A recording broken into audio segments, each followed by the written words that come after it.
without a charge.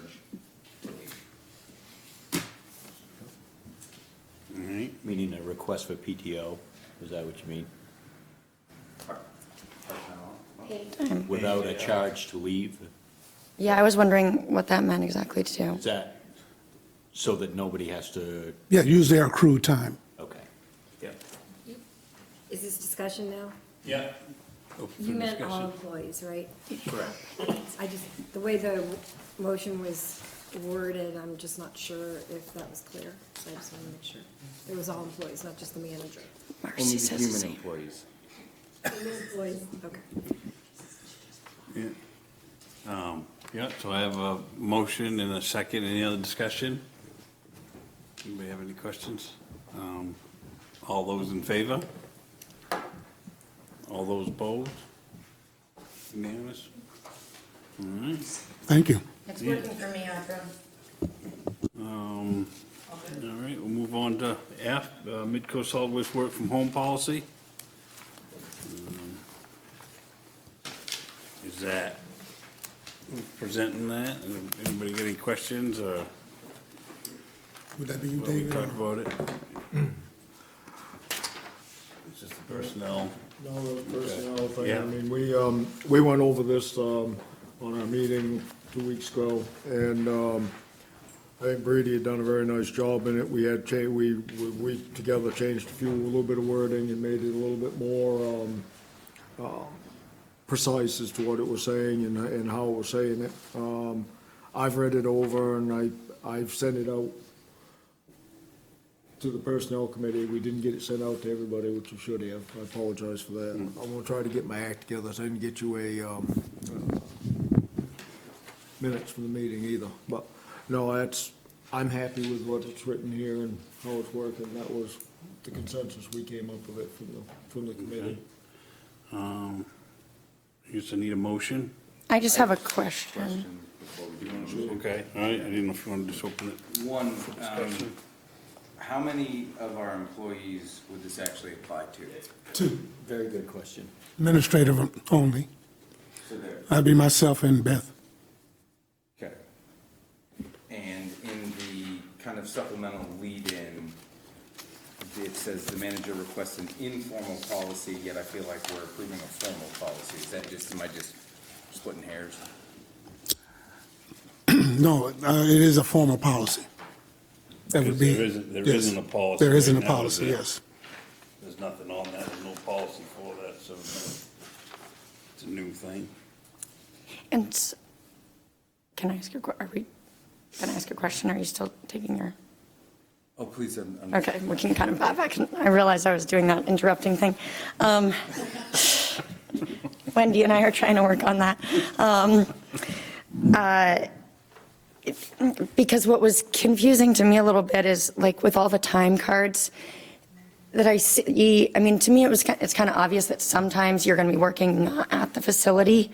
And then for like salaried employees, how does that work? Like they're still filling out time cards.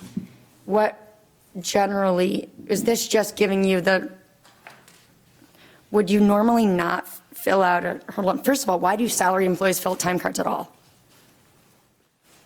Like, why do the hours matter? It's more of, to track, like, when somebody has used sick leave or vacation time. Let's have a record of The that. queued hours, yeah. So does that mean that normally an employee would still fill that out no matter where they were working? Yeah, so, Like, do all the town managers do that? the town managers don't, because we're the people ultimately responsible for signing, employees' time cards, but all the salaried employees in Camden, for example, And they do fill it. out a time card. They're doing report as well. But isn't the facility manager for Midco Solid Waste kind of the equivalent of a Yeah. town manager? I would say that And- they probably wouldn't need to have a time card. Yeah, Okay. we wouldn't need to fill out a time card.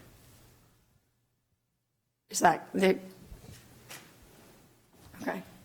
So But there would need to be. Why do we need this? There would be he'd need to have a record of when he's taken his leave, like if he's used sick time or if he's used vacation time. So really all I need to be doing is saying the times when he's actually considers himself to be not working. Right, yeah. Right, I mean, if he's basically, like you said, he's on duty 24 hours, Right. if somebody's got a call, whatever, it's call him, but, yeah, I mean, it's just that if he's, at home, taking the day off sick or whatever, I mean, that's what I think you need the record of that, so he knows how many sick days they use and that kind of thing. But, yeah. I didn't know how they actually did that, or if they had, I didn't know if Jim had a time card, or if I just assumed he was a salary employee, it was just done that way anyway, so, Right. yeah. Well, that's a clarification for me, because I have been filling out a time card since I came on board, although I understand that I am salaried, and I don't work necessarily by the seat of my pants, so in my mind, making a command decision or being able to conduct my responsibilities is not dependent on me sitting behind my desk. Right, I would hope not. That's, yes, but because I've been filling out a time card, then I thought that I needed to have some type of policy where if I wasn't able to actually physically get into the office and sit behind my desk, that I didn't have to use my accrued sick or vacation leave because it would be construed as not being at work. Oh, wait, no, you wanted to go, didn't you? That's okay. So potentially, this is a new policy written by the Personnel Committee? Yes. That's a question? Yes. The kind of sort of, yes. Okay, and if I'm hearing this right, the only individual that would qualify for this is a facilities manager? And administrative assistant, two administrative employees. Okay, because it says it's established by the manager's approval. It says the manager's approval or the chair of the board's approval, because it would be, if Okay. Beth was the person involved, it would be Parides' decision. Okay. And if Good. it was, he was involved, it would be the chair's decision. Okay, and both of those positions can effectively do their job at a remote location, depending on what's going Depending on what's in any going given on. day. That was the Okay. decision. Yep, okay. And there's also sort of a guideline in there that it's for specific whether travel-related or an illness or injury. It's not Yeah. just because. It's a very defined, And narrow scope. Yeah. Yeah, okay. So are those two positions, so this would, and only a salaried employee would qualify for that, right? I don't believe Beth's position is No, salary. she's not salaried. Okay, so is there a mechanism in place to track a non-salaried employee's hours as they work from home? Or maybe a designation, because Beth would still fill out a time card because Yep. she's not a salaried employee, but how do you mark Yeah. work from home versus sick, vacation, or I'm actually at work? well, one of the things is it's limited to 1 day at a time. Yep. So we wouldn't be, having a super large amount of time to be tracking. It would be tracking just 1 day. Okay. And probably her work would be, or his work would be home with him. And then they, of course, would have to produce whatever work it was that they had done. Yeah, okay. And there was one other thing I was going to say, but I can't remember what it is right off. I think that's it. Okay, thank you, I'm good. Allison? It's not that I don't have any issues with the working from home, but I guess what was a little bit confusing to me is the role of the chair of the board in like this approval process.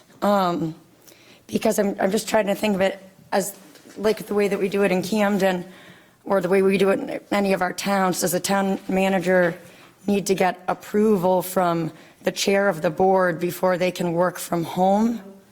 I wouldn't Not in Rockport. think so. And I think from my perspective, we want the manager to be really kind of in charge enough that they're making those decisions on their own. How do you feel about that, right? Just like, I don't know if I'm picturing It it. doesn't really matter, I just figured it's doing it as, it's kind of, if, instead of just one, it becoming a habit, if you inform somebody else to say, okay, and kind of let somebody know what's going on, instead of just him making, you know what I'm saying? Because it could get one-sided, not saying that it would, but if you start abusing the policy, and nobody knows, I mean, at least if he does notify me, you have an idea what's going on, kind of thing. I kind of like it as like a transition period, maybe especially with a new manager. Because one concern that I do have is that it turns into no expectation of being at the facility. And there is a certain, I want to make sure that the board, that we're not sort of communicating that it doesn't matter if you're there or not, because just the ability for a person to be able to stop by randomly and the majority of the time to be able to encounter a manager, I think is, but I don't know if we need that forever and ever, that the chair of the board always. I mean, the main reason I was involved in putting that in, the main reason we put it in there is in the bylaws. It says that the manager of the facility is responsible to the board, and the board is controlled by the chair. So or managed by the chair is the one who says the final decisions of the decision of the board, basically. So that, it just gives you a paper trail. I mean, as far as I'm concerned, this whole thing is a lot of stuff written on a piece of paper for common sense. But, I mean, on the other hand, in this so-happy world that we have, good old boys rules are, yeah, that's okay, don't apply.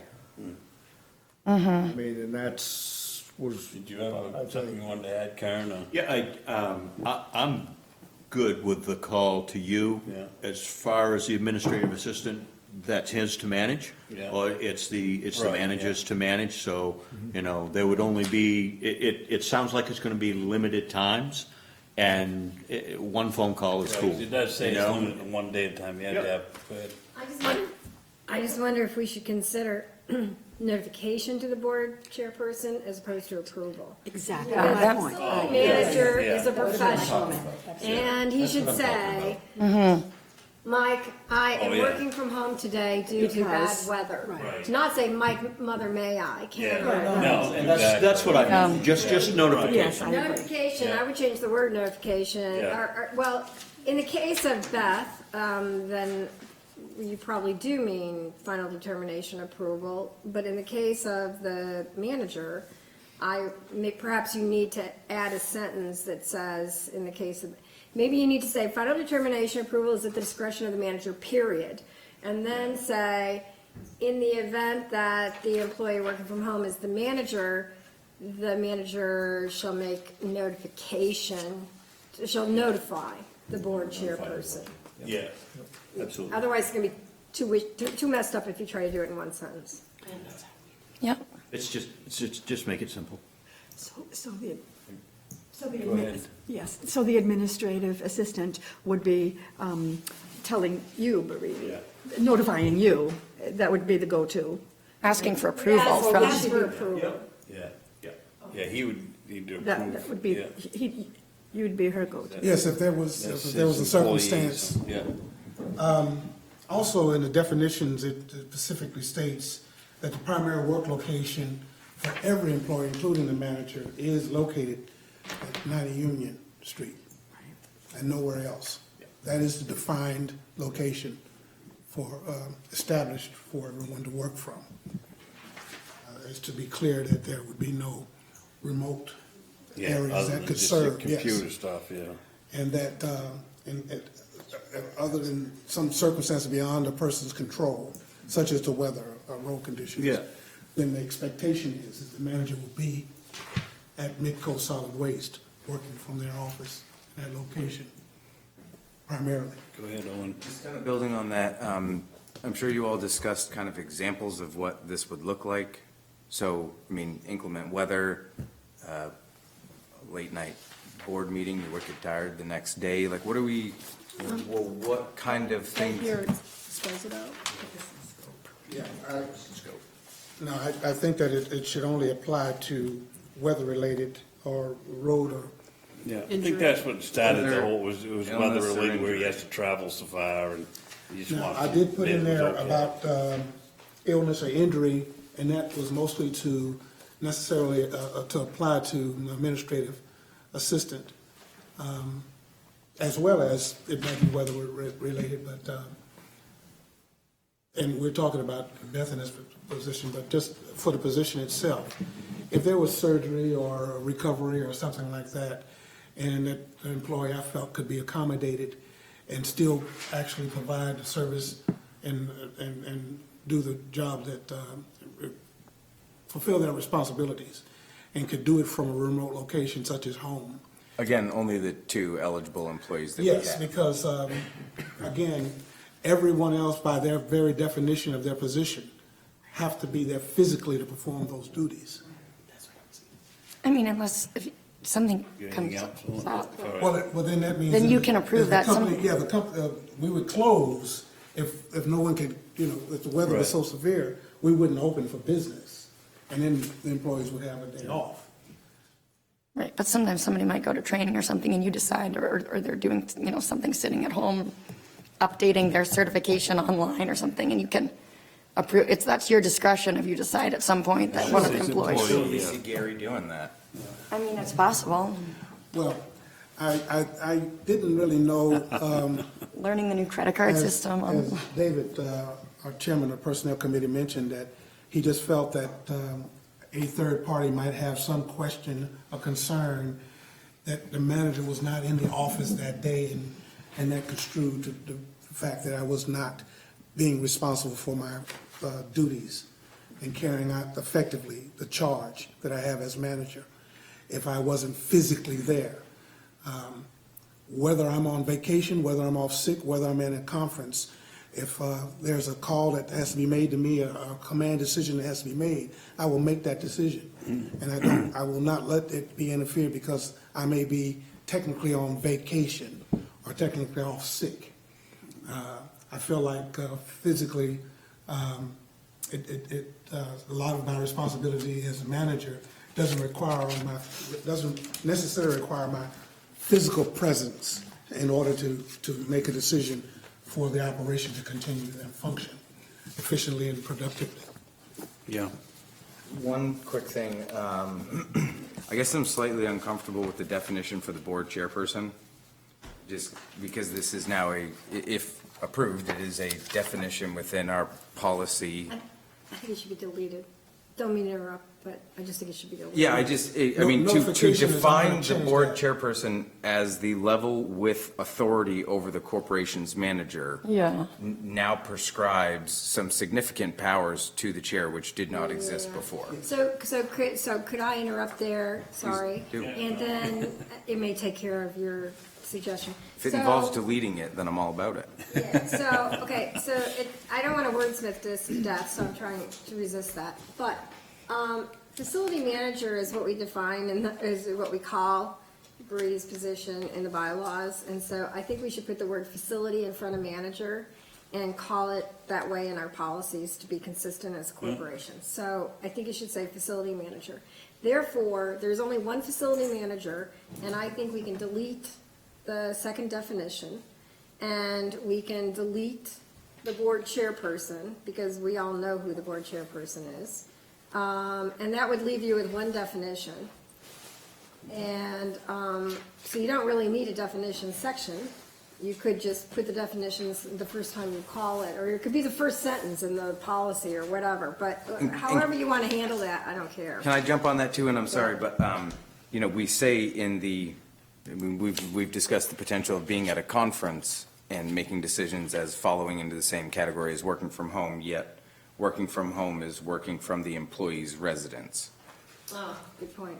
You know, so I mean, if we're sketching out conceptually that there's a lot of flexibility with this, but our definition section is one, redefining roles, and two, not quite with meeting.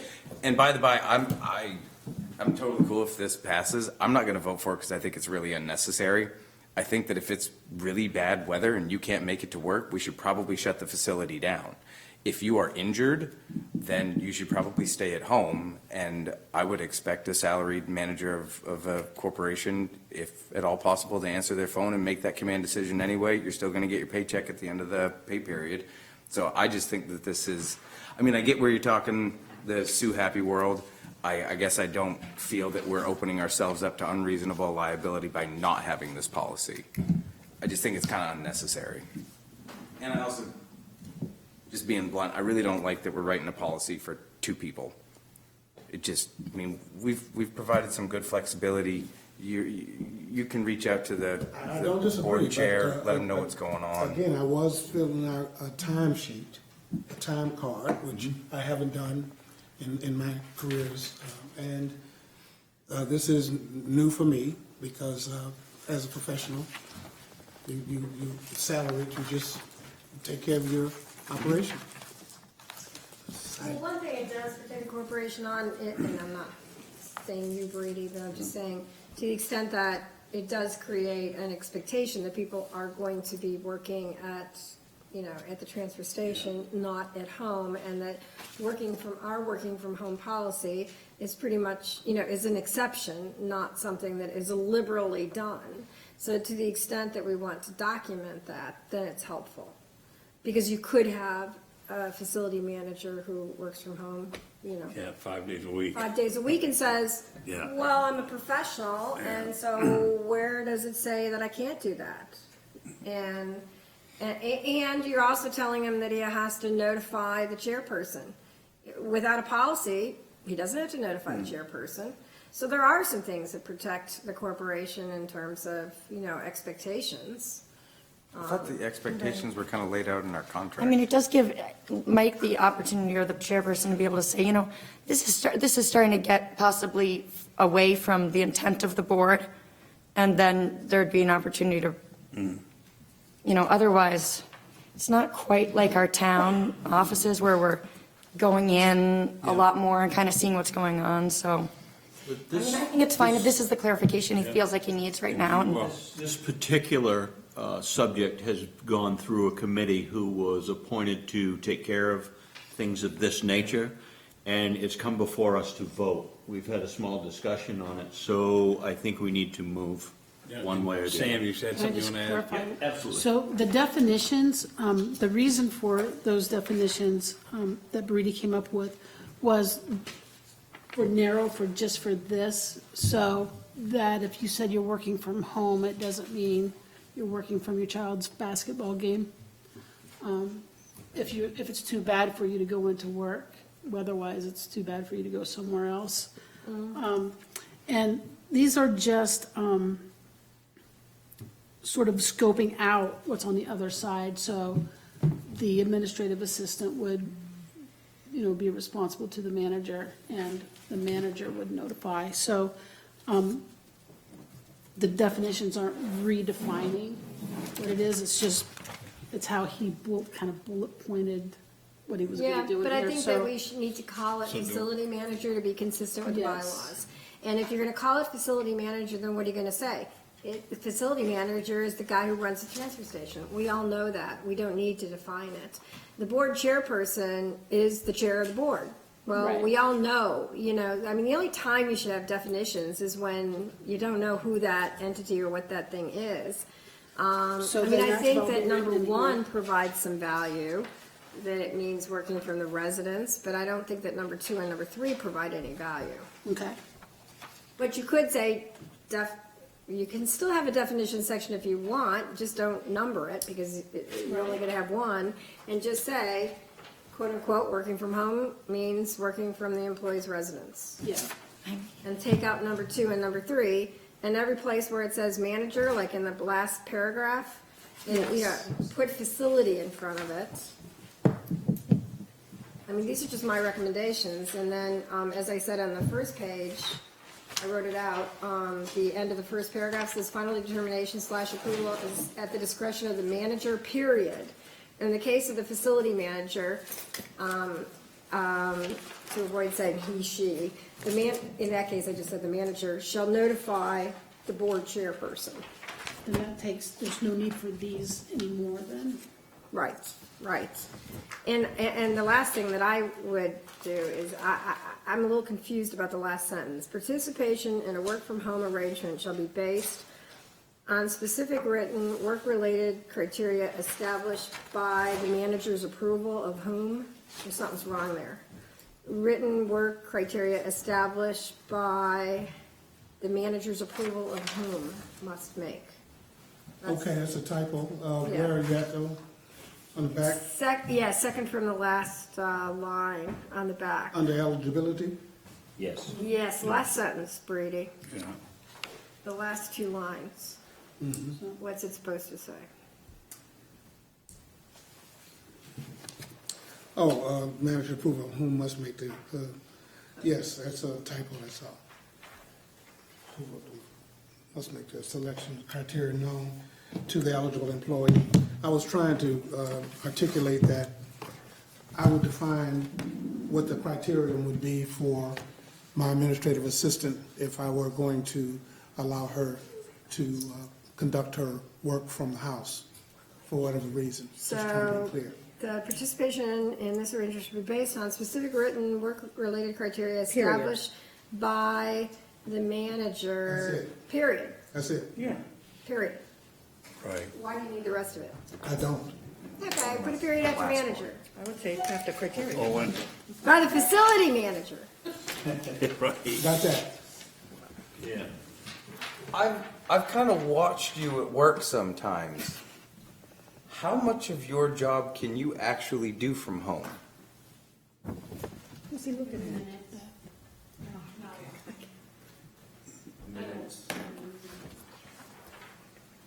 Okay, Especially if it's based on what. so it is primarily for This one whole thing position. is rare, in a sense of. I'm just trying to understand how it's going to be used, if it's going Well, to I be just used. think it's a way to cover, I think it's, it is, scope it, rewrite it, edit it down, and the way I think everybody approves. Who wants to do the editing, or did you? I'll do you I'll will? do all that, yes. So, I'll do the do we revision. have to wait to approve to see the edited version? I don't think so. I mean, I think that We as can- long as everybody knows those things that I just ticked off there, or I can tick them off again, then you could approve it as amended at On the the meeting. edited version, Yeah, at the Right. meeting. so I'll do that. You want me to make the motion and then I can include it all in there? Sure.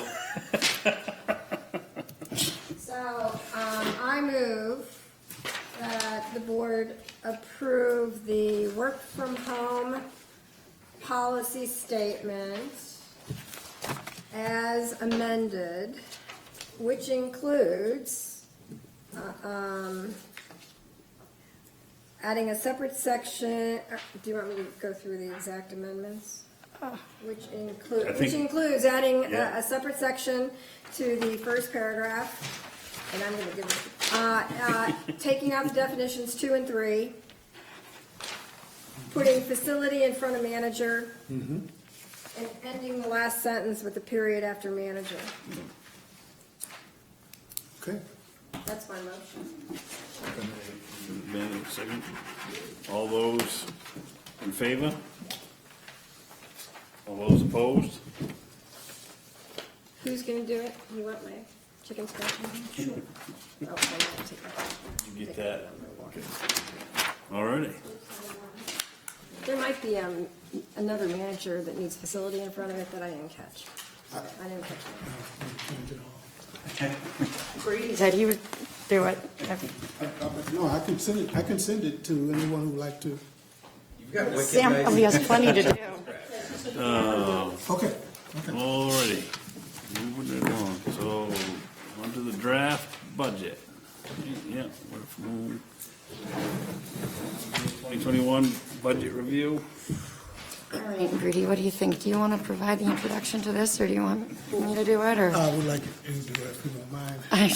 Could I ask one? Yeah, Go ahead. nice memo Just here. prior to starting and getting into like the meat of this, what are we hoping to accomplish at the end of this discussion? Are we looking to Well- approve this tonight, or is that just going to Can you be? maybe, so what? Before we get into the numbers, what We're are we not, going to yeah, we're going to accomplish with provide, this I review? was just saying Yeah. to Brady that I'm going to give a little introduction to where the finance committee feel, where we are in the process. And then, did you get I wrote a bit of a rambling memo. I did hear back from Did, Sarah Newell. I see some people Committee. have it, do you have it? Oh, yeah.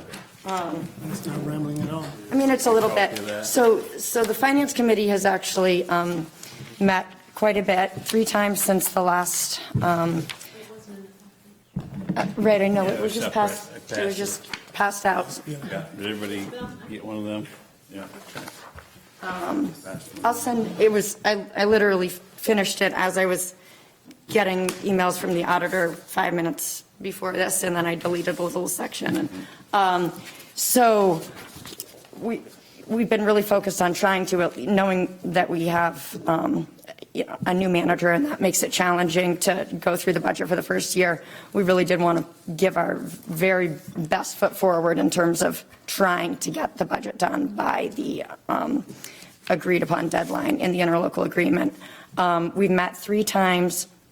For the first couple times, we were mostly focused on just giving some of the history of the different things, like the back fee stabilization fund and the, past use of the equipment replacement reserve, and going through, we spent a lot of time going through the different things. And Brady had a few, basically outlined for us some of the major improvements he wanted to make. A lot of that, we've gone through a lot of these little items in quite a detailed way, actually. So we made a lot of progress with those.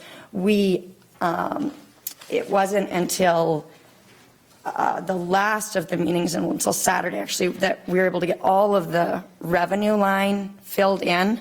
So when we're looking at the budget and seeing, okay, well, this makes sense, but you can't see that end number where it tells you what the assessment increases for the towns are going to be. It's one of these spreadsheet templates that updates every time you change a number. And so we were kind of saying, okay, well, this all sounds well and good, but we need to be able to see how that all affects that end number. So the main thing, as you'll see in the budget, I'm sure you did see, at least what was sent to the Finance Committee on Saturday was looking at like a 35% increase in the assessments as, in the manager's kind of ideal world budget a little bit, maybe not, I don't want to put words in your mouth, not ideal world, but, the main thing is this idea of transitioning to a full-time workforce. There are a lot of issues we know with piecemealing the part-time employees. We've done that over the years in much the same way that a restaurant would do it, because it allows us to take advantage of the workforce that's available and keep costs down. So we wanted to make sure that we helped Baridi calculate out what exactly, okay, kind of, I don't want to say worst case scenario, but if we really did go to 11 full-time employees, which would solve a lot of the problems of people saying they can only work 2 days here or 2 days there, and then needing to take vacations in the winter, and we have a lot of kind of part-time finagling. So this, what you'll see here, is kind of like a high scenario. I think there was agreement with the Finance Committee and with the manager too that, okay, we're going to present this to the board, and you can kind of give your spiel about why you think that's the way we need to transition. And then the Finance Committee didn't necessarily feel comfortable weighing in on, do we agree with that or do we not? It's more of a board level decision when you're looking at a really big increase in the numbers. So I think Brady does see a lot of wiggle room for that if the board wanted to come back and say, no, we're not ready for that this year. We need you to try to keep it as much as possible to the same work scenario, it's the same labor scenario. I think there's a lot of willingness to do that, so I don't want everybody to look at that number and panic and think that's the very best that he could do. I think we are going to have to, at the end, to answer your question about where we're going to go from here.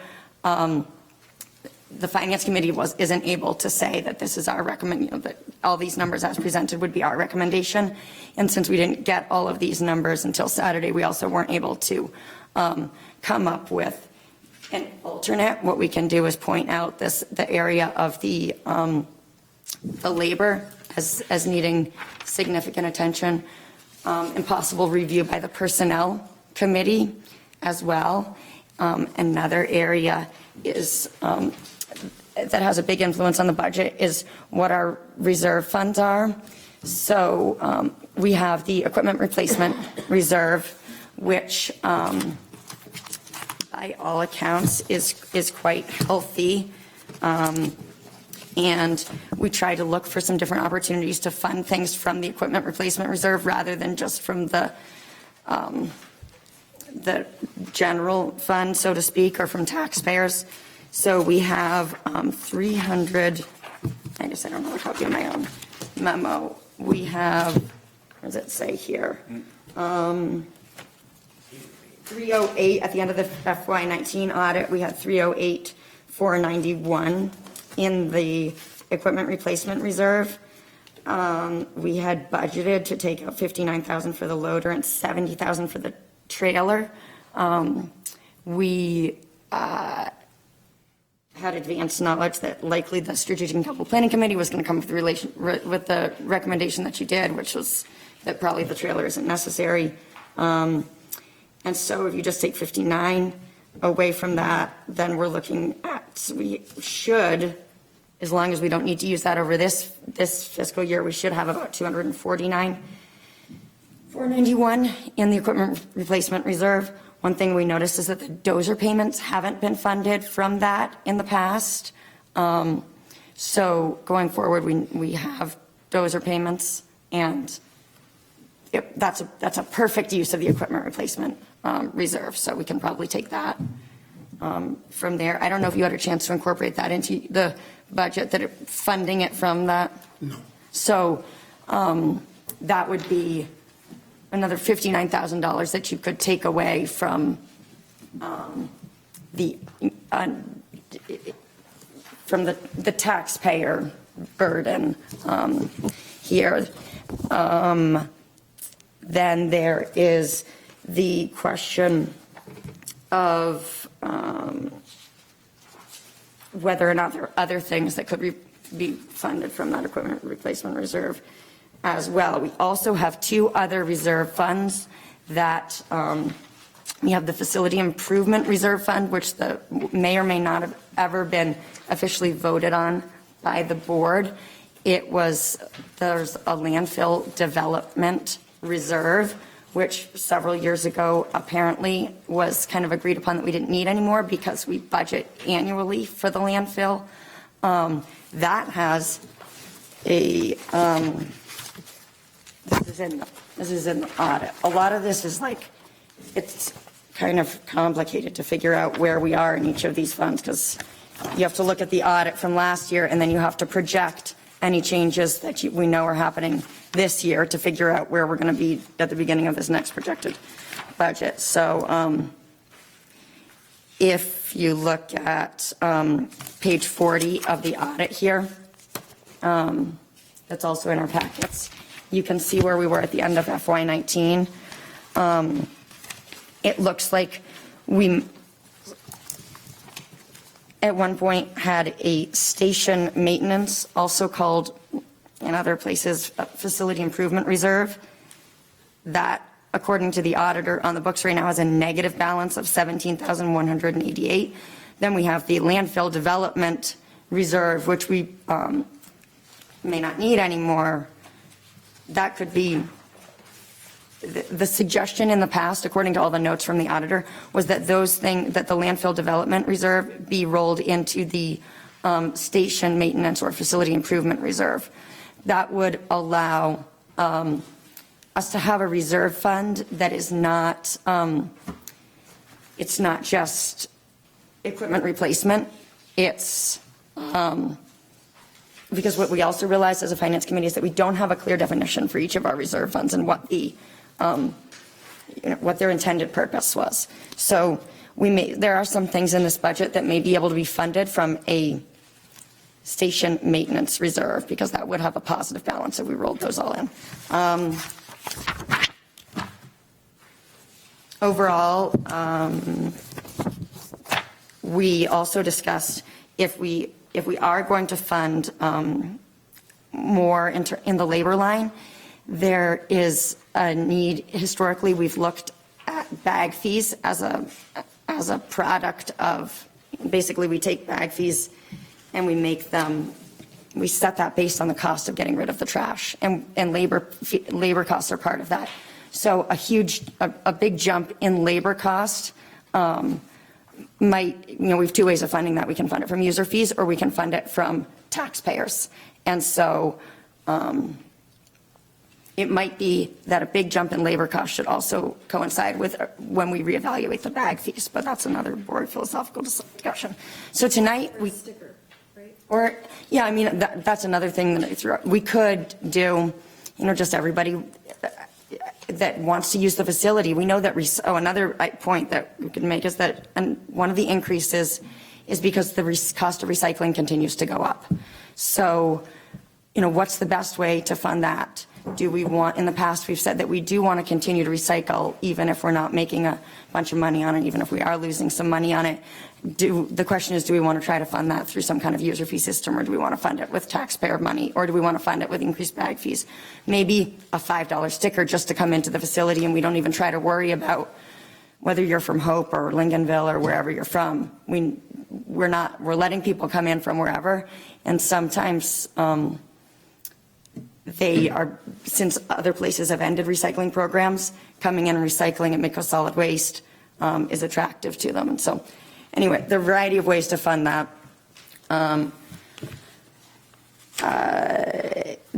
think our two options going forward tonight are, we can either sit here, go line by line, hash it out, and we can, the board can vote tonight and we can come up with a budget that's acceptable to everybody, or we can ask the towns for an extension, give the finance committee another round of meeting once or twice with Baridi, so that we can come back with a better formulated recommendation based on what we hear from the board tonight. So now take it away. Yes, well, one thing about the suggestion of a delay, the wage and labor being increased from 13 total employees to 11, 2 administrative and the 9 operators. I made an assumption that all our current employees would then go from part-time to full-time. And I also made the assumption that they would carry over their current rates of pay. And I wanted to do that because I didn't want to put anybody in a position to where if they chose to go full-time, they would go to a lower rate of pay. And I didn't want anybody to think that I was trying to run them off or lay them off.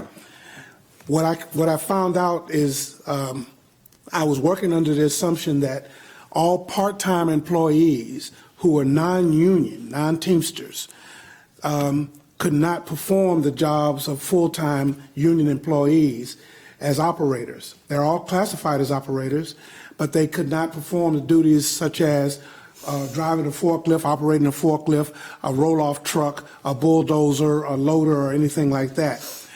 I have since been informed by our labor attorney, Sarah Newell, that as long as they are part-time working a minimum of 32 hours, 40 hours full-time, a minimum of 32 hours part-time, that they are able to work and serve in full capacity as operators. The problem I have is that I have people who are working less than 32 hours. They're working 8 hours a week, 16 hours a week, some 24 hours a week. So if I could bring these positions from all full-time to a portion of full-time and 32-hour minimum part-time, then I can accomplish my goal of being able to utilize fully these employees in their job descriptions as operators. Whereas anybody less than that, I could not. And of course, what I'm trying to do is eliminate that completely. No more seasonal, no one working less than 32 hours. So if I can come back to this board and plug in part-time 32 hours, I believe that will reduce drastically what the labor is on the salaries for our current staff. And I think that might go a long way to helping make this more able to be passed by this board. Brady, I just have one clarification question. I don't want to get into the weeds on this right now, but just when you say that you have 13 employees, sorry, I don't know the answer to this, but you have 13 employees now, and you want to go to 11 Yes. plus the two of you being Beth and Well, yourself. that makes 11. That, Okay, okay, plus wait a minute. So let's just take you and Beth out of the equation for a Okay. minute. How many part-time employees do you currently have? I think we have 5. I'm not talking about the ones who resigned. Davis, Pat's position, and Kenny. Davis And- was part-time. Pat was full. Your name is- No, Pat went to part-time. All right, no, she was 30, Yeah, and then Davis was part-time. but she wasn't. Russell is part-time, and Kenny is part-time, 5. Here we've got on here, it says Jim You have Annis, 5 Russell. part-time? And Jim Annis is seasonal. So you currently have how many full-times then and 5 part-times? Yes, right, where is it? Right here. Yes, 1, 2. Daniel Fogg was terminated, so 4 Full-time? full-time, 5 part-time. 4 full-time, 5 part-time, and 1 seasonal? Yes. Now, I have, That comes to 10. that's That comes to 10. currently, That comes to 10, not 13. yes, but one of the employees was terminated, and I'm not going to, You're not going to yes. replace that? No. And then the other 2 in your 13 are you and Beth? When you say 13? Yes, when it was 11 full and part-time employees, and then 2 And administrators. you want to go To 9 full-time, but I believe I can go back and bring back to the board, instead of 9 full-time employees, I believe that I can come back with a suggestion for 7 full-time and 2 part-time, is what my preference would be. And its overall reduction, Can I make a suggestion on another way you might want to approach this? please. So I think that instead of looking at the positions, you might want to look at the man-hours now that are required to operate the facility. And based on the number of man-hours that are required, then you can slice and dice and figure out how many positions you need. Well, I've looked at that, and I've considered that. It's hard for me to make that determination, because right now, the employees work at their discretion, not mine. They set the hours they want to work. I still think that doing a little bit of analysis over like the course of a year as to, okay, during the low points of the year, how many man-hours are required to operate the facility versus the height of the summer, you'd probably get you'd have better options for the board and yourself as to what you're going to need in terms of staffing levels. And I absolutely agree And with I that. think you're going to have more ability to sort of Ascertain. reduce this number as well. Yes. It's just that bringing this budget in for today, the 18th, it didn't afford me that opportunity, being that I've only been on board No, 4 I months. understand. But the town administrator is correct. That is something I actually don't know firsthand, that I would need to have time to learn. And part of it is that it's not just the number of hours, it's they'll only work some of them will only work certain days. Sure. Right now. But I guess like what I'm saying is for the purpose of figuring out what he needs versus what he has and how you could form a budget that's more reasonable based around that, I think that level of analysis would be helpful. And how would I make that determination and still bring this budget in for approval before January 1? I think that goes back to Allison's original question about what the board wants to Right, the do. board needs to discuss the timing. Rick, you got to jump in here. Okay, so I'm just going to say it. When can this board look at some documents and make a decision on a budget? That's pretty straightforward. Because I can't approve this. I No. got nothing to look at here. Right. I want to know when we can do this, okay? I got You've been gossip to us and asked for an extension, we said no, okay? This is incomplete. You've had multiple meetings with the Finance Committee. I understand that there's a lot that needs to be done here, but we got nothing, we shouldn't even be talking about this. Can I build on that? Well, I mean, it is complete. I just want either a Finance Committee member to give me an answer or the Midco Solid Waste manager to give me an answer of how much time you need. We got 4 towns here that are waiting for your budget, and you were apprised of that, okay? I got nothing that I can go talk to my town administrator with or my other 4 selectmen. What am I gonna do? I mean, there is a completed budget now. It's not one the finance committee is prepared to support. Okay, There is and one I that it's, understand all that. of it's filled in. It's a 35. So what, I mean, I think what we need to hear today, and maybe what the manager needs to hear is, to me, a 35% increase in the assessments is not palatable, but I don't get to speak for everyone. And so it's the board needing to say that's the case, or maybe you guys were going to say, you know what, Finance Committee, throw some support behind a vision, and if it needs to cost 35% more for the town of Lincolnville, then fine, for all of us, then fine. But let's hear from everybody. Is that, Well, I think it's what not you're okay gonna with hear- me, I but- think what you're going to hear from the representatives of municipalities here is our towns are under deadline too, much like yours. We've got to have something tangible. this is tangible, but it's to go with. expensive. I don't have anything here for fiscal year '21 that's come out of the Finance Committee. And That's true. I just, Well, is the manager's, and you know something, we're all busy, Do you want Allison, us- I understand this. no, Kern. But- This is not a result of the finance committee. No, and We that's- have. And I'm not pointing any I, fingers here, you but I should have just seen want this. to know It when was we can get this. It was a 7, 8 time, we looked at this, and we've made a lot of progress, but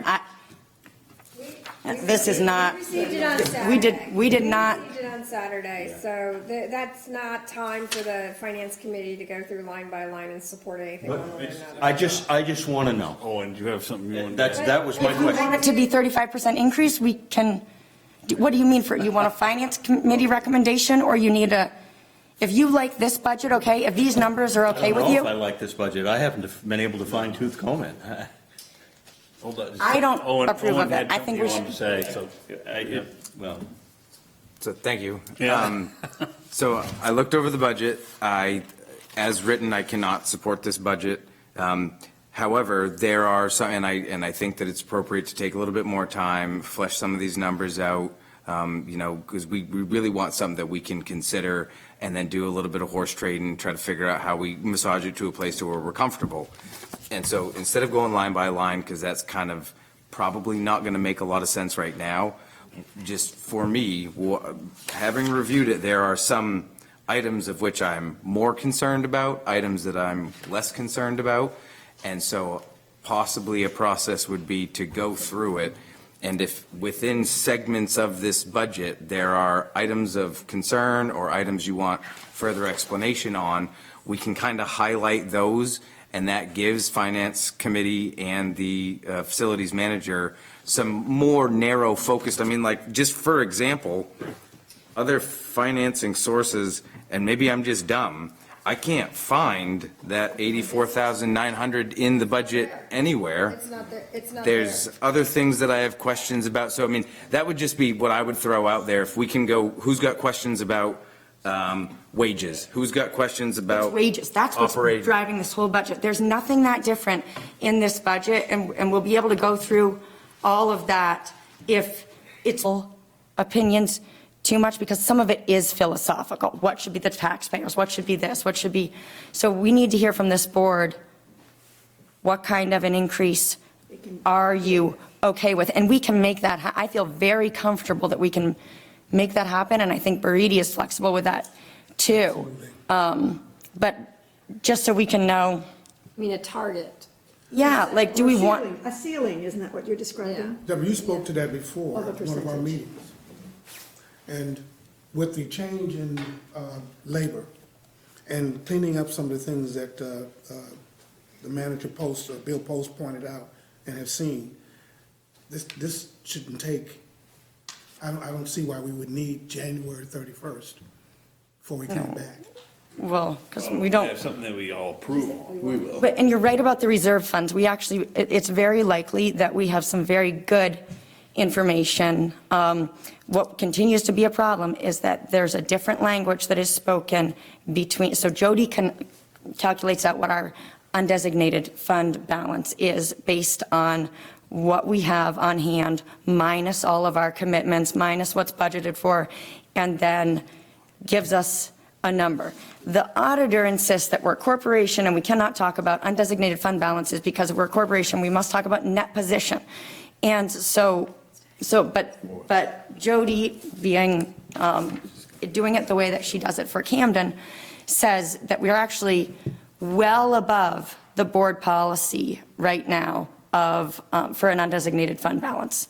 So that is great news, because we've been operating under the assumption that the undesignated fund balance was somewhere around $142,000, which is really the number that was calculated for, if you take our board policy, which supposedly our board policy is 12% of the budget, of the projected budget, and that we're supposed to have on hand for, emergencies or whatever. So when Jody gives us that number of what's the undesignated fund balance, she was subtracting first the 12% and then giving us the number. And so then we were looking at that number and thinking, well, hold on, is that 12% of the budget? And so it was like double accounting for it. And David and I had quite a conversation about this, and now we're waiting for the auditor to verify it. But that's great. And actually, remember, this solved a little bit of a mystery for me, the working capital thing that came up before. That was actually the formula that was used to calculate working capital, because working capital was determined to be, not working capital for the manager, but working capital for the board, that's the number that is left over after you've taken away what we need to have on hand for our board policy becomes working capital. So in some ways, that's a reasonable way of thinking about it. So the answer, we do actually have money probably in the neighborhood of $100,000 if, once the auditor verifies that is above what the board policy is. So that could be used to offset we're actually in pretty good financial What's the shape. punchline? We have more money than we thought we did in the undesignated fund balance. Great, so now what do we move on to next? So do you need, do we need a motion to extend the budget submission date? Well, we might need that, but could we look at the dates and see how they would work? Or maybe you need to do that first, but Dave has a suggestion on the, on what the, Yeah. Dave and I have a suggestion on the schedule here. Split that, Okay. Well, first off, could we change, is it possible, do you think, to change our next board meeting is January 22nd? So is it possible to change it to January 29th? Make sure I'm. Utilize that extra Two week. meetings in January? I don't think that we're gonna, No, I'm suggesting you change the meeting that is our regularly scheduled meeting, January 22nd, to January 29th instead. and what I'm suggesting is, can that be coupled with the concept of having two meetings in January? Why? Sorry. Why? Because we're producing a budget of which it's pretty clear. Okay, well, yeah, We're not listen to really the at an rest of the awesome schedule. place. Listen to the rest of the schedule. So the so here's a suggestion that, well, the initial suggestion before changing the, board meeting was for board members who have questions or comments on this draft, specific things, to get them in by January 3rd. To both Baridi and your manager or administrator. How about to the finance committee? Yeah, and to the finance committee, right? And to the finance committee. Copy everybody. And then the idea is for Baridi and a couple of town managers to meet, and finance committee, whatever, to meet the week of the 6th. Wait a minute. What do you mean the finance committee, whatever? We've been talking about trying to use our committees. I even just had a conversation with David Kinney about this I just yesterday. explained to you, I want Bill Post involved. Can we in make a this. motion to put Bill Post on the finance committee? I don't know if Bill Post is willing to be on the finance committee, okay? But I want him involved in Well, this budget. according to our bylaws, we need Okay, so to, I'm not even gonna tell you about the rest of the schedule because you just interrupt me, so you come up with the schedule.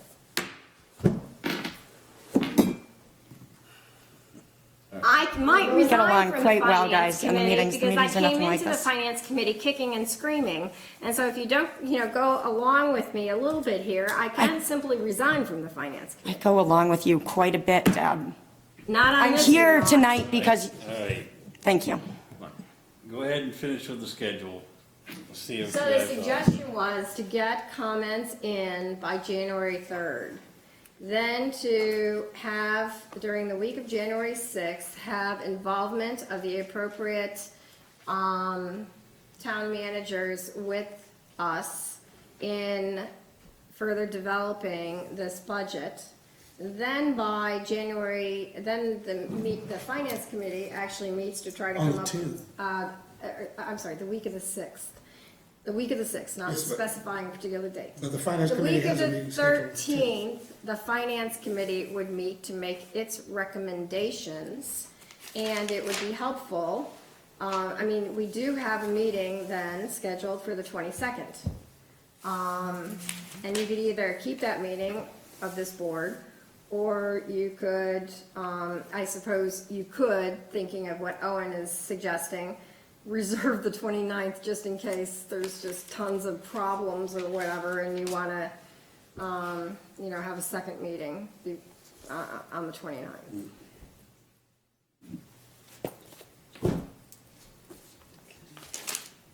Any comments on that? I mean, Well, I don't know, I don't have a problem with moving the meeting, but. Move the meeting to the 29th, is Right. that what you're saying? Yeah, that gives them an extra week to. I'm busy with I have no that. problem with moving Change the meeting, and I've no problem with the schedule, but I do feel that sticking very much to the committee formats is helping this board, and that has been the recommendation of the executive committee in the past when we've asked them for their input, and that I'd like to continue with that. And for better or for worse, our bylaws do say that we need 2 town managers on the finance committee. And that's probably because somebody in the past thought that the finance committee was an extra complicated committee. And so we needed 2 town managers on there. So we do need to find a second one, and that we should just double down with that procedure rather than having it go back to town managers get together independently. And I'm not suggesting they get together independently. I'm suggesting that they meet with us, with the finance committee, with Baridi, because I don't feel that I have the skills to get this budget done appropriately without their additional skills. okay, so could we just frame it? I like your suggestion, and I am happy to go along with it. And if we can just frame it in the way of adding Bill Post and any other town manager who If can they're be on- there I mean, they're- to the they're finance. busy too, but. I mean, Right, you- If they can make the meeting, I don't see why. I mean, David Well, Kinney on being board there with is, I've been resisting the urge to just talk to Audra about everything because, it's easier and I see her more often, but David Kinney is our finance committee person, and I would love to have Bill Post too. So Yeah. should we go along with that? I like the submit your comments to both the manager and to the finance committee, and you can copy your own town manager if you like. Submit those comments by when? The third. The 3rd. And then we would have a finance committee meeting The week of the 6th. the 6th. I get confused. So by we could that. work, we But could, that's terminology. Manager/finance committee. Does that mean The the week of 6th this- or sometime? The week, The 10th. Well, you already have a meeting scheduled for the gosh, 10th. I just said the week of the 6th. But, you gotta poll people and see when they're available. The Well, week of the 6th. I'm sorry, I just There's missed that, and already I a didn't know if scheduled you. meeting So I already know you, assigned. I'm responding to Owen. Yeah, I was just. So I let's was find trying out to when Bill figure out- Post can do it. Let's also find out if he's willing to serve on the finance committee permanently, because I agree, he'd be great, and we'll work around his schedule too. We could even meet in Rockport. And then the finance committee itself meets the week of the 13th, was what was proposed.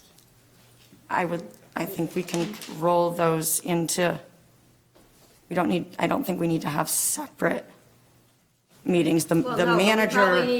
But we probably need a couple. The idea Well, we need a was couple, but can we just call them both finance committee meetings? You can call them whatever you want. Yeah. Great. So each week you've got something. So we have one scheduled for the What's 10th. that?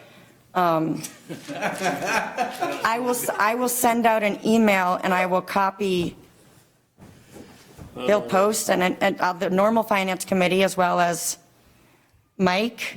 Because just in case we need somebody to step in and, Yeah. Well, I and keep up on what's. love to have you too, of course.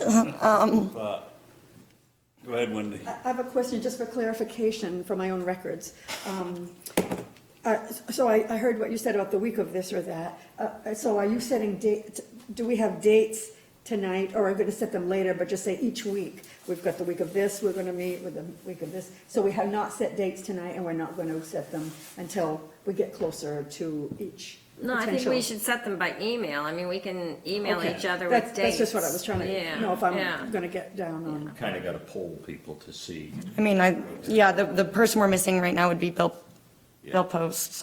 So So we'll just kind of contact each other each week when we're trying to get these meetings we together. should probably do it right away. David, I would love to hear what you, Well, I just think at least the milestones are important because I think it was you, Alice, somebody alluded to earlier, January 31st is going to be upon us before we know it. And I think that's why we were trying to say, to address Owen's concerns, he has some things he's already found. If we can get those out so Baridi has a chance to look at them, and then there's a window that those, we may get some more comments after, but there's a window where if you've got comments on this draft, get them in so that they can be adequately addressed by Baridi, the finance committee, the managers group, whoever, by a certain milestone so that the board can actually get a hopefully real close to completed budget. So on the 22nd or the 29th, it can be approved and then the four towns can move forward with a reasonable expectation of what this is going to cost So us. it would seem as that chair, you, or somebody that you ask to delegate it to, that should send out an email as early as tomorrow. Maybe I'll do it even Trying to set tonight. the dates for the week of January 6th and the week of January 13th, finding out when those, certain managers and committee members are available. can we decide right now which managers need to be included in this? David Kinney is Yeah, non-negotiable. Right. When are you available, David? On January 6th week, No, and are there any times that I could write down right now that are not available? Just so that when I send something out. And then, is there a need for any of the other two town managers to be involved in this?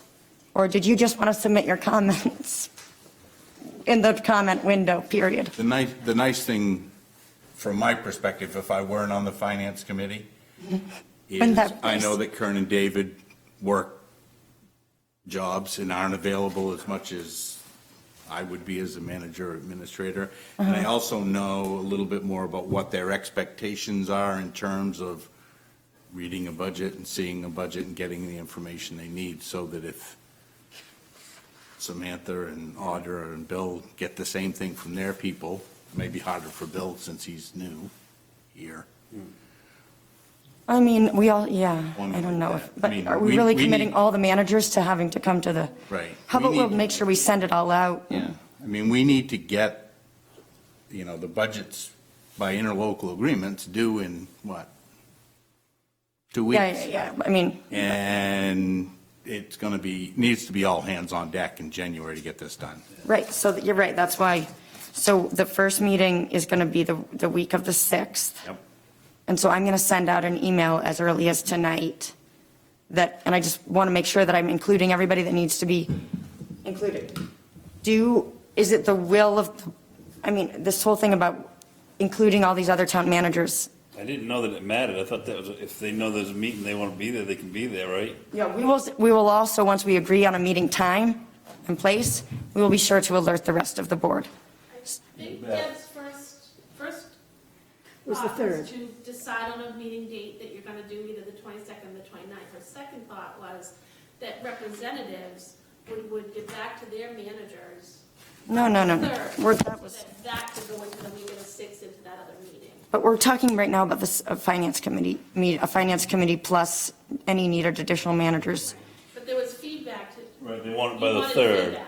Right, Anybody that wants to comment, get it in by the 3rd. right, which is why we can have our next meeting any time the week of the 6th, because we'll have had the feedback by then. Just wanted to clarify the. All right, I'll just send out an email. You can I was just take gonna, care of if that by David Kinney was gonna say he knew he was gonna be away on the 7th and 9th. How about you and I talk when Right. this meeting concludes, so you Yeah. can send out your We can email? work. Perfect, okay. Oh, when we get to Not to say. waste everybody's time with my schedule. I like the idea of the feedback. I'm just kind of curious process-wise. So we all submit our individual feedback or however we're going to do it. What if, like, I say I think landfill development should be increased by $50,000, but Dave says I think landfill development should be decreased by 50,000. Actually, there's only 45 in it, but just trying to understand when we submit our comments, how's that going to be worked into the budget? And it's one of like the, not enjoyable, but you get the net benefit of us all hashing it out, and I get to explain why I think the landfill development budget should go up, and Dave gets to explain why he thinks it should go down, and then we're all on the same page, and then at least we go, okay, well, we'll split the difference, keep it right where it's at. Then the manager knows that number is kind of stable there, but if it's just I think this should be increased, and someone else says, I think it should be decreased, what's that actually mean for the manager when trying to craft this? Well, I'm just wondering, why would I have to make that decision? It's not just mine. Because let's just say this scenario was different. 8 board members said, I think landfill development should be increased. You've got really, really good guidance as you're working on this document to bring back something to where landfill development has been increased. You hear from all of us that wages are too high and that we want to see it here, but you hear from half the group, we love what you're saying with the wage increase, and another half saying, well, we want you to keep it where it's at. I would get confused if I heard from half the board do this and the other That's not- half we're not do gonna something do it. different. Well, that will be. God, it's not going to be averaging things. That's not gonna turn out. It's going to, you should make them more general That will comments be of. for the meeting on the 29th is when we Right. get up, and then. Look, you were saying a few minutes ago that you were prepared to go through and hit some highlights of some concerns you had. All the suggestion is for January 3rd is that you put those highlights in an email and you send it in instead of sitting here doing it tonight times 8 people or 10 people, okay? I mean, that's all it is, just hitting the highlights. If you've got something, it's not like, speak now or forever hold your peace. You're gonna have all the time to do that at the board meeting, but, if there are things that just pop out to you as concerns, do it by January 3rd if you want it to be something that's specifically addressed and looked at by the finance committee and the managers. And hopefully some high-level stuff. Like, Yeah. it's really helpful to hear what the acceptable threshold is, because all the other stuff is, it's nice to have, but, Right, because that really gives it one a ceiling, right, or you can say, to me, it's not so much about the money, it's, more definitive. right. If it's not about the money to some people, then say it's not about the money, but if it's about the money, then say, we haven't had a lot of feedback on the actual direction that the board wants to. We've got a responsibility to the towns to save the taxpayers as much money as we can. I mean, that's the thing. I agree. That's what it all comes down to, is we can still manage the facility and, not strain the towns the best we can do, the best of our ability, so, yeah. I don't think have we made a decision on when the board meeting's gonna be? I'm fine with the 29th. Do we need a motion on that, or? To change it to the 29th? Yeah. Make it the 29th. Do we need a motion? No, he schedules the meeting. I guess I know. it's without objection, or, I've been listening to all the, That's a great. No, do we need a motion on that, Beth, or is that? Just say the 29th, everybody's on board with it, so. We'll meet the notice. Just intercepting with a really quick comment that it sounds like we have to get our select boards to also, yeah. So hoping that they will, you know what I mean, if it has to go through the different 4 town select boards. It's kind of like. About the about the, what do you call it, extension, yes. right, I So mean, if that's by the interlocal agreement, because it says one date and we're pushing for, reasonably pushing for another date, do we not need them to? the interlocal Is agreement, what I'm yeah, saying. the interlocal agreement actually provides no process for doing this. It doesn't say the deadline is this, and if it's not going to be in by this, then here's the process. It says. By this. It must be done by this, and then in that's why- last year collectively, we decided, well, because the towns agreed to this altogether, we can ask the towns for an extension, and we just decided that that was going to be an okay process, but it doesn't say that in the interlocal agreement.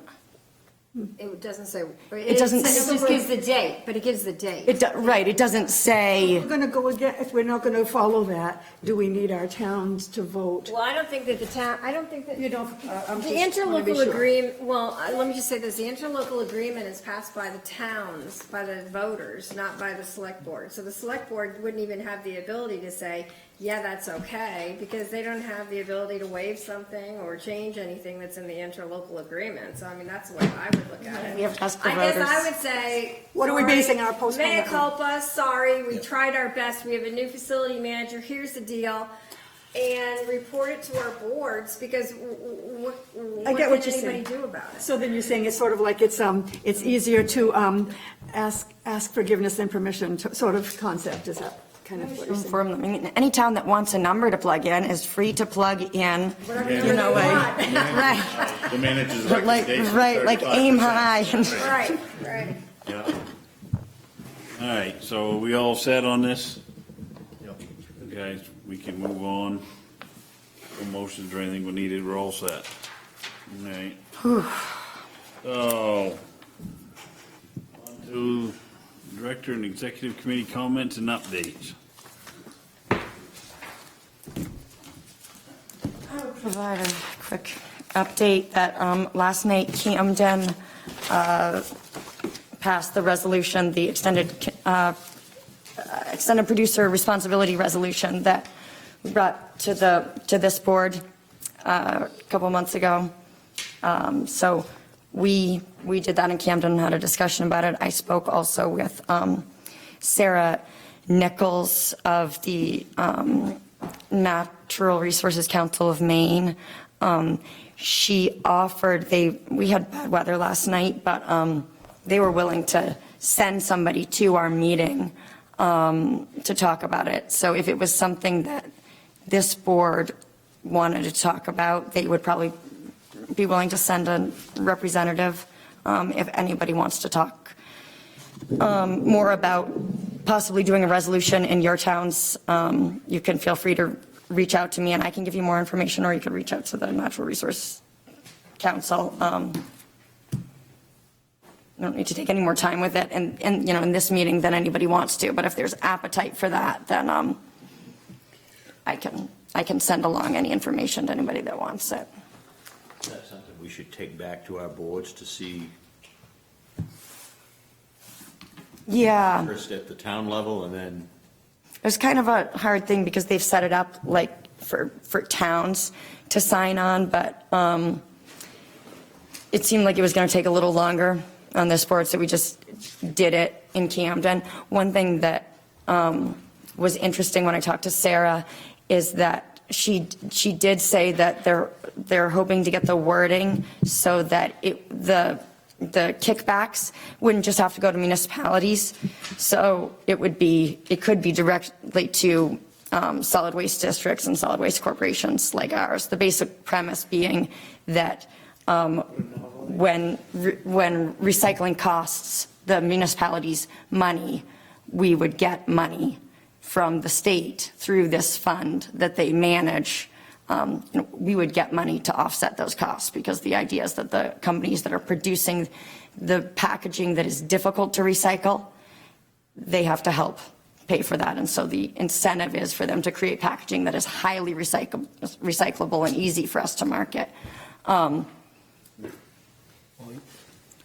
if I understand this right, and I can get confused easy, we're taking, and what this program will be doing, will be taking tax dollars from the citizens of the state and spreading it around to replace to offset tax dollars of the citizens of the town, because if your recycling is not making money, our local payments are going to increase. And we're going to become more. So you're taking money out of the taxpayers' pockets to offset that.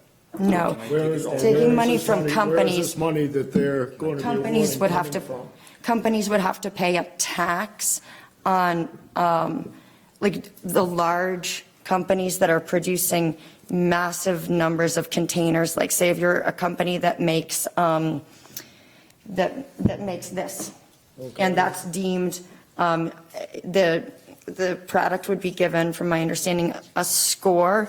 So if it's a highly recyclable product, then the company would pay in less to the system and maybe nothing into the system.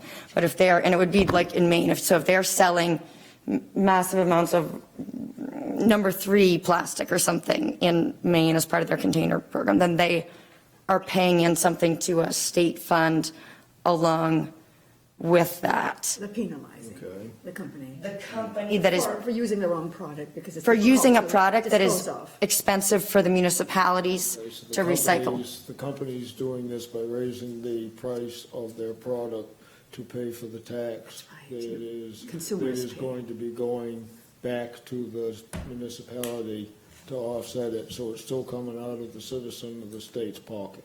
So what they found in other places, they've done studies, because there's, this already happens in Canada and a couple other places, that they've found that the cost for the company to switch to a product that is deemed highly recyclable has been so negligible that, because that is a common criticism, that it's going to result in higher prices of consumer goods. But that has not been the case in the research that they've done. Right now, I'm not trying to be argumentative. Oh, no, it's the right question to ask. 63 years, I get to see a free ride, you know. And, I just want to know who's paying.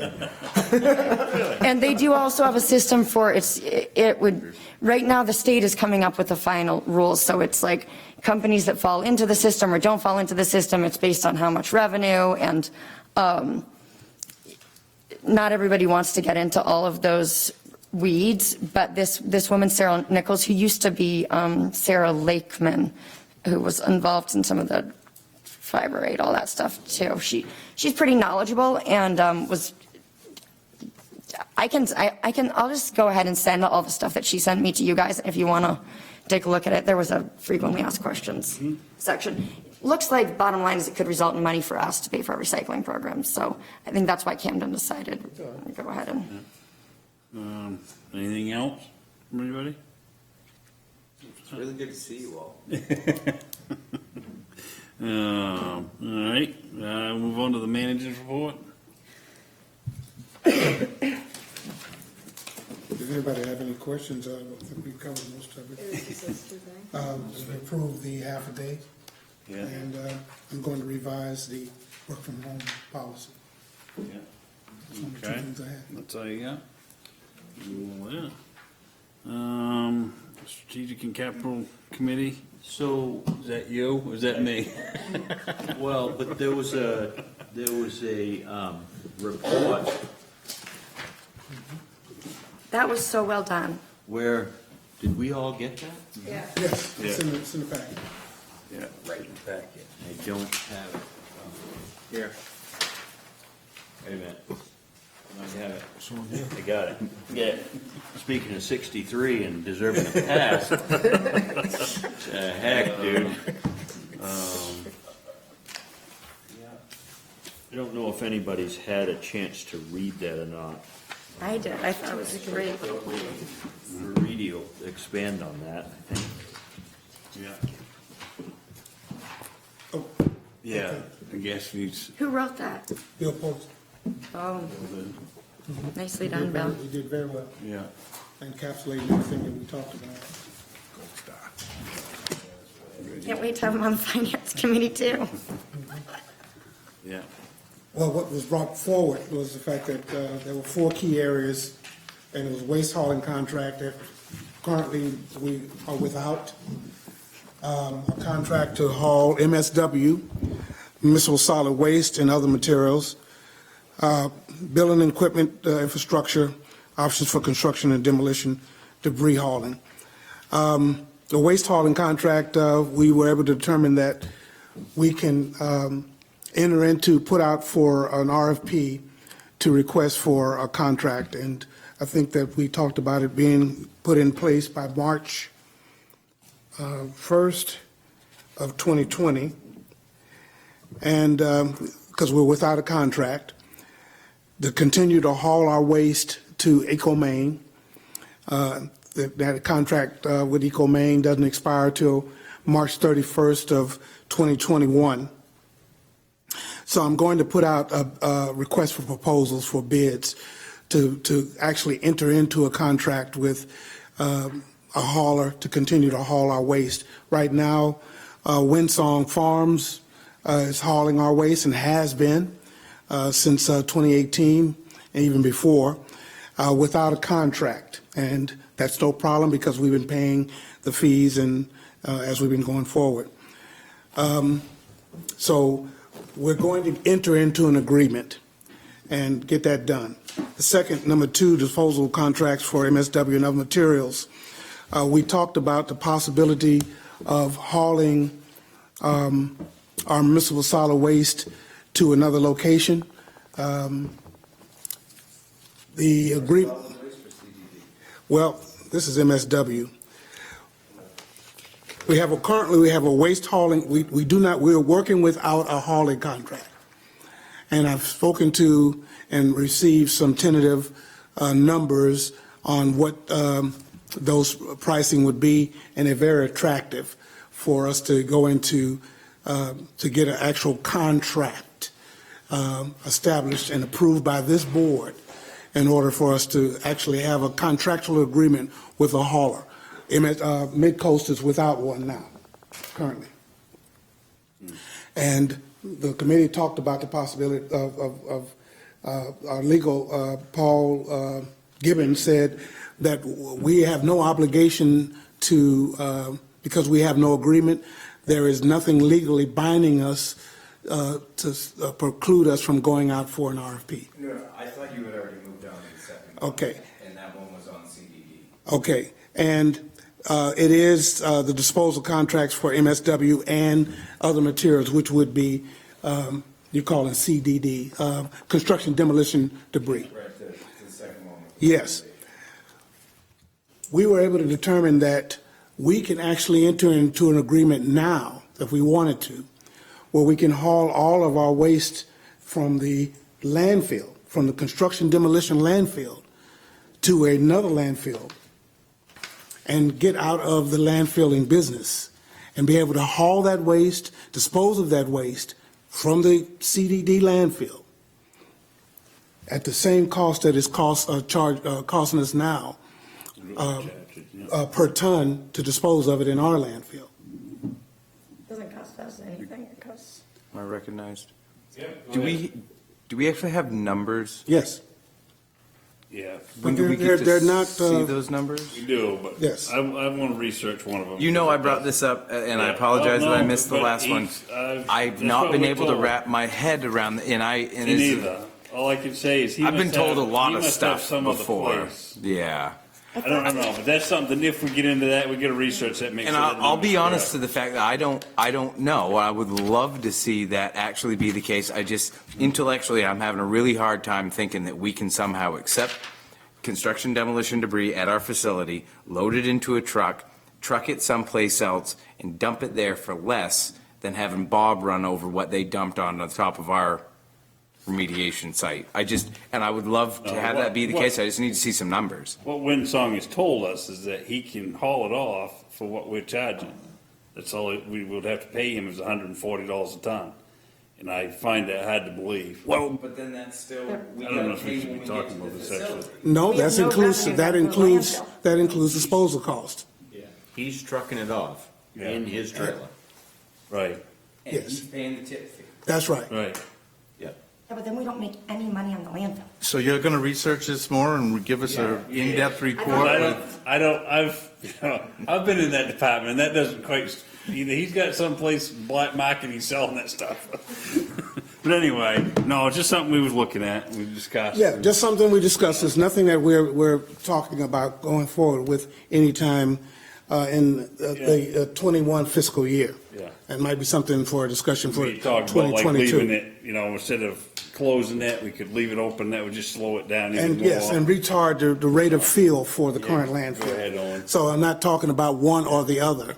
I'm If just it- saying that that is an option if we wanted to, we can, because it looks like some of the numbers are attractive enough to do that. Owen had something he Oh, wanted to say. yes. With the analysis, can it take into account that $140 a ton is revenue for us versus when we bring it someplace else, it's a zero instead of a positive?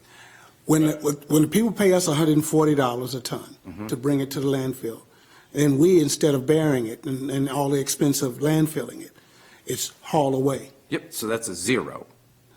Yeah, right now, we get to keep the To keep, $140,000. well, the bulk. Right, but Some of it goes to Bob, some of it goes to Sooner or Josie, later, you're some not of it gonna goes be able to here. do that. It's gonna We're- cost you to haul it off. Yes. So I mean, if this is the truth, which, I mean, you'd be getting it hauled off for zero, which, if somebody's gonna start charging you $650 plus a tipping fee, when we have to haul that. Yes, That's we're- what I'm saying, In we're the looking future down. when- the road. We're not a permitted landfill. Right. We're working on a consent decree.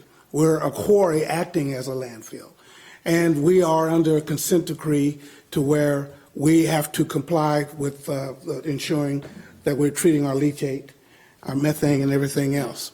But it says here the committee's recommending, it's not like the committee looked at that information and then said, great, we can ship it off instead of, they're still saying, we No, want it's to, we just want an to fill option that our we've landfill got slow. time, and we don't have to do this right now, it's just something that we Yes. discussed in the future. The, committee says with we're- that in mind, Knowing. it's slow. obviously, this allows a much extended landfill life without near-term closure costs. In short, this represents a long-term insurance strategy for future landfill decisions and allows for a longer time to build up a reserve account for closure costs. For closure. Slow the landfill closure.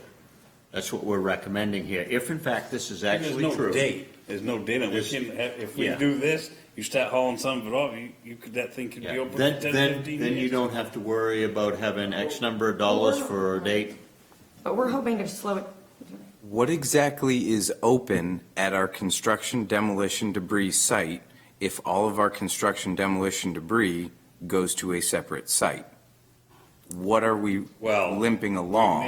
We may still have to accept some, because if we don't And I know. don't want to, and I, This is another thing, this is I just, really, we need, you know- I need a lot more Oh, yeah, information on and we this. will, but it's just, you just look at the option is, if you only got one trailer, and that trailer's full and gone, and somebody comes in, where are you gonna put it? See, the And first. if you've already covered that all over, you're gonna have, you know what I mean, it's a lot more, so it's just options. There's all Yes, kinds of things and to we look at. didn't want to be dependent. I like the idea that we have our own means for waste disposal, Yeah. for demolition and construction We can debris. send them just a container full of mattresses. Right. Mattresses and sheetrock. Yes. Yeah. But then Anyway. there's other costs. But, and then the only other part was, if we were in fact to do that, we were talking about how we would make that transfer structure, what it would need to look like, what it would cost for a 110-yard triaxle trailer, live floor trailer, to be loaded by the citizens on the landfill. Where would that be? How would we construct that? And in the nature of that. That was just other things that we talked about. If we were going to become a full transfer station, because that is what we are. We are a transfer point before we're anything else. We're not a landfill. And it's my understanding that it was always an expectation that we would close the landfill to landfilling and become fully a transfer station. Doing it sooner or later, I think that's all this was discussion about, and whether those economics were feasible at this time or not. But if I'm not mistaken, the expectation was always that the Jacobs Quarry would close to landfilling at some point in the future. 5 to 7 years. Yes, well, we have, yes.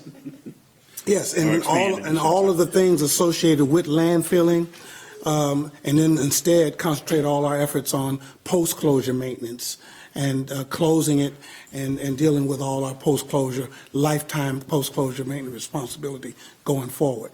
And all these savings that we get from not dealing with the landfill aspect of it, where averted landfill costs, associated costs for landfilling, go away.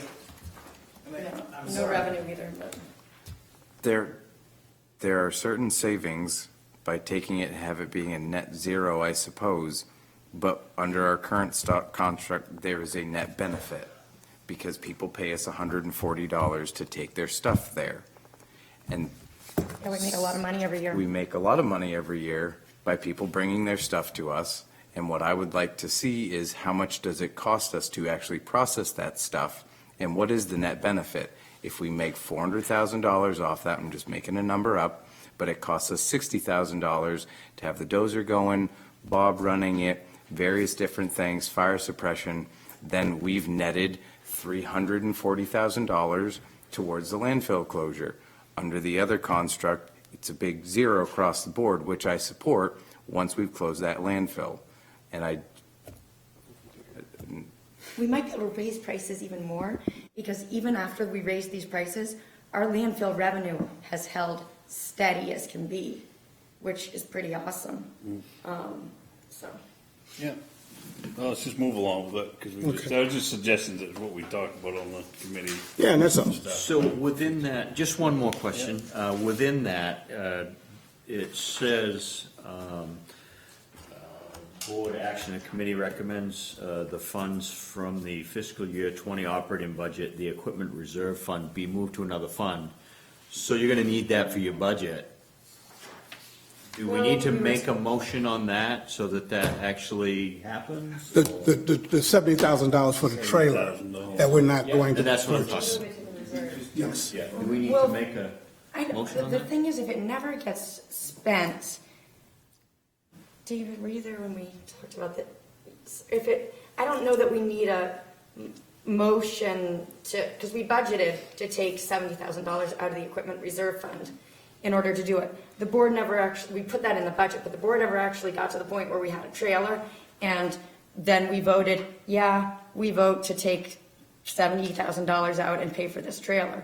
So I believe that it's simply still in the equipment reserve fund. Yes. And if we don't take it out, then we don't need to vote to put it back in. Yes. And that at the end of the fiscal year, I think that's when what Bill the was saying expense that just night. hasn't been. But you did tell me that the board would have to approve me not wanting to spend it. From a standpoint of the finance committee, because we had gone through this process where we thought we needed to budget $70,000 for a trailer.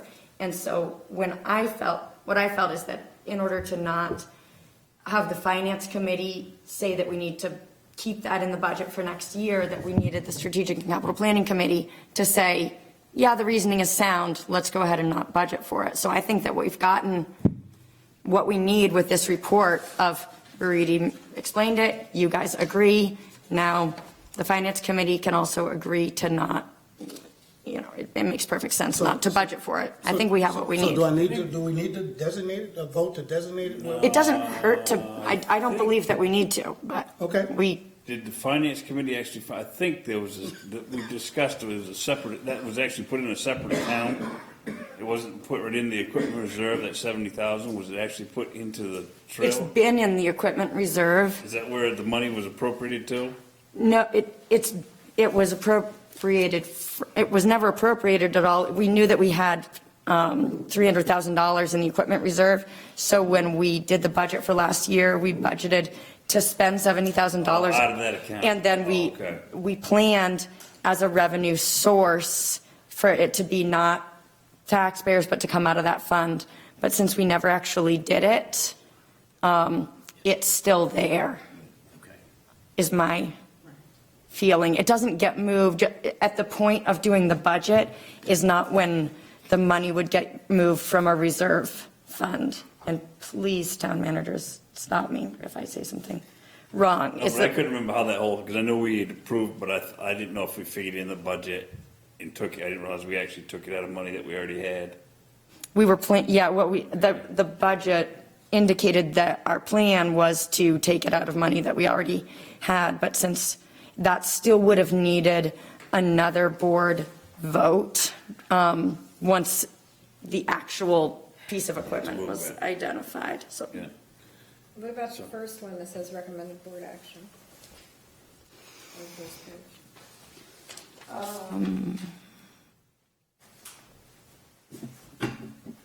Do we need to approve that? I didn't think we did, but you were saying The first, the board approval to allow the Midco Solid Waste Manager to issue an RFP, is that what you're talking about, Tim? Yeah. I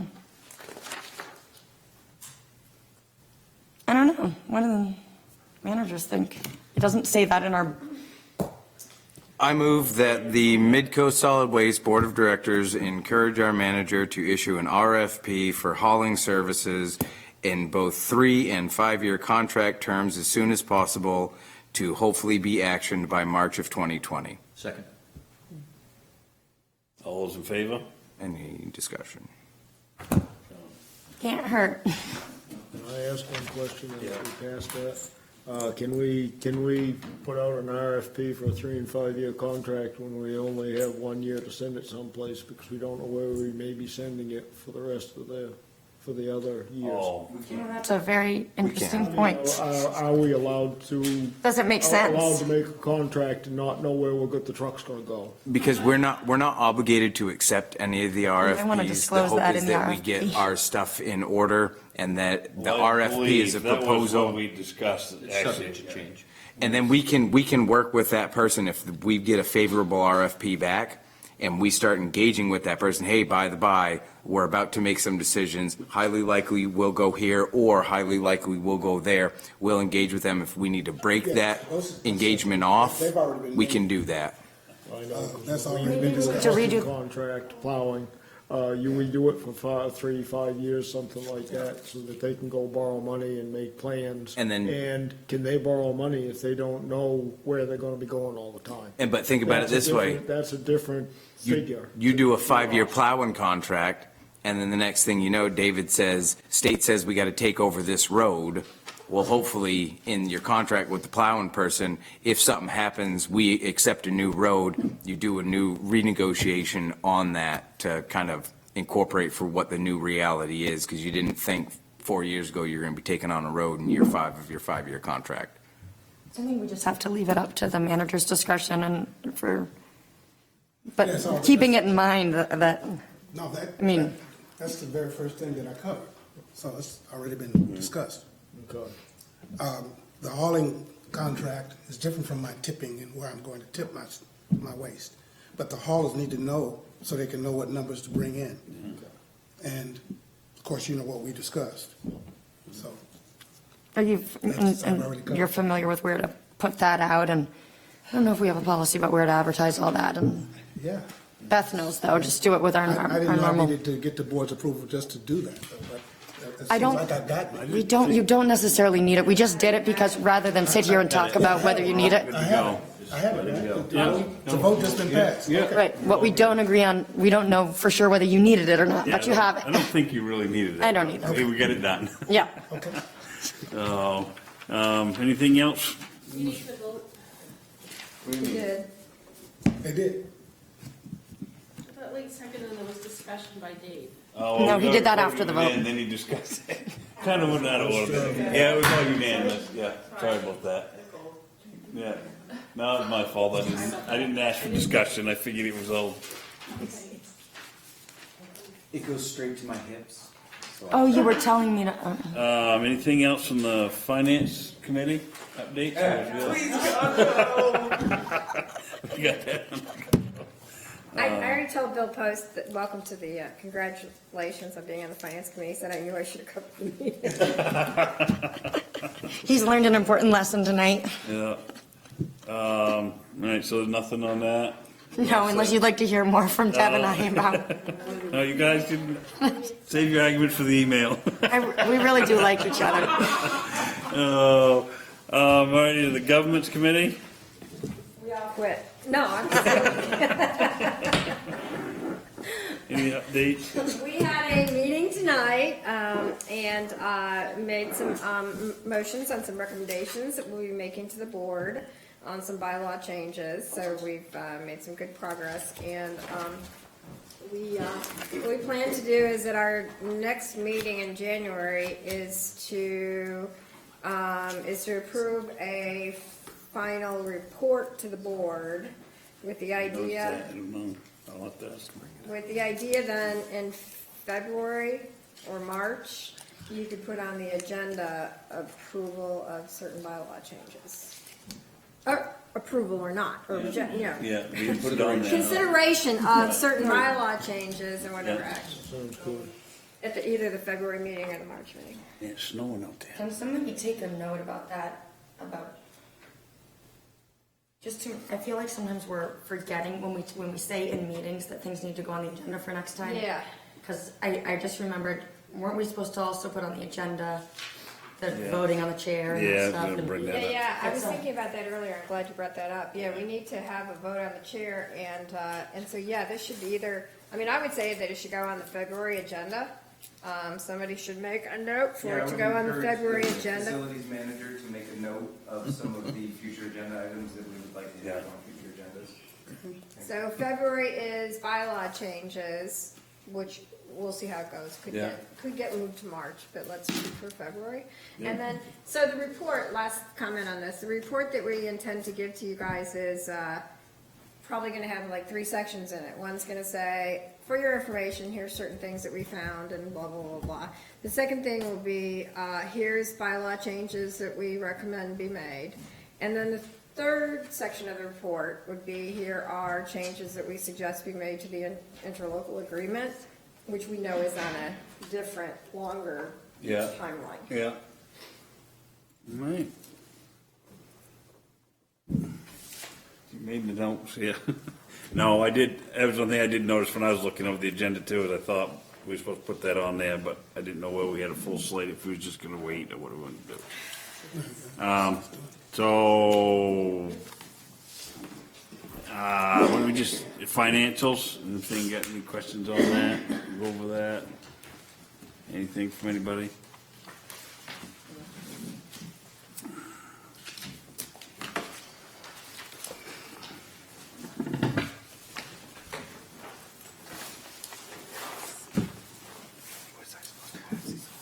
Anybody had a chance to look at it? All right. If everybody's all set, everybody all set with the financials? No question. The only thing, there was nothing to talk about, the agenda thing. Do we need to have a motion on this, on the audit? I mean, it wasn't on the agenda, but is that something we have to have a motion on?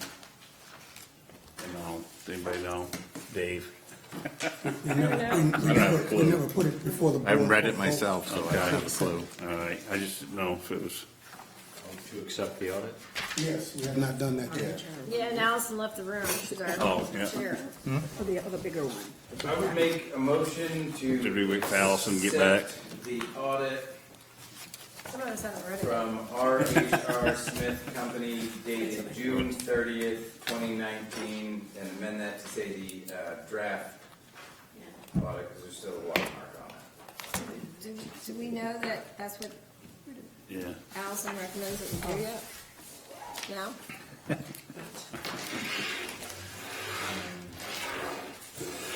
Yeah, she did express that she thought it should be approved.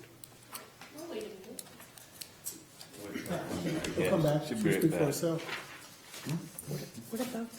So do we want to do the chair thing tonight, or do we want to wait another meeting? I think it should be on an It agenda. has to be on the agenda Okay, yeah. for I election. really feel that That's should be something to know.